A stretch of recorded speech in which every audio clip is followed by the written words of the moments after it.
BNP के सरबराह सरदार Akhtar mangle ने वाज़ेह किया है कि हुकूमत ने आईनी तरमीम से मुतालिक उनसे बाकायदा कोई राबता नहीं किया। डॉन न्यूज़ के प्रोग्राम दूसरा रुख में गुफ्तगू करते हुए दावा किया कि उनके 2 सेनेटर्स के घर पर छापे मारे गए। एक सेनेटर नसीमा एहसान को अलॉट ज़मीनों को मनसूख करने की धमकी भी दी गई। नहीं जी, हुकूमत ने कोई राब्ता नहीं किया। हाँ, अलबत्ता ये जो कुछ दिनों से चल रहा है, हमारे जो सेनेटर्स हैं जी, 2 पार्टी के सेनेटर्स हैं, उनके घरों पर छापे भी मारे गए हैं। लसवेला में हमारे कासिम भुट्टो साहब हैं, उनके घर पर छापा मारा गया।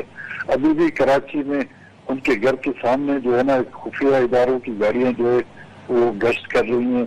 दूसरी जो हमारी सेनेटर हैं नसीमा एहसान जी, उसके रिश्तेदारों को, उसके शौहर को दबाव में लाया जा रहा है। उनकी जमीनें जो अलॉट शुदा जमीनें वो कैंसिल करने की उनको धमकी दी जा रही।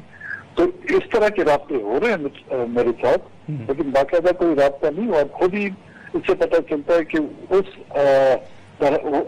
तरामीम जो लाना चाहते हैं, एक तो लोगों की बेखबरी में और इस अंदाज में दबाव में ला के लोगों को ब्लैकमेल करके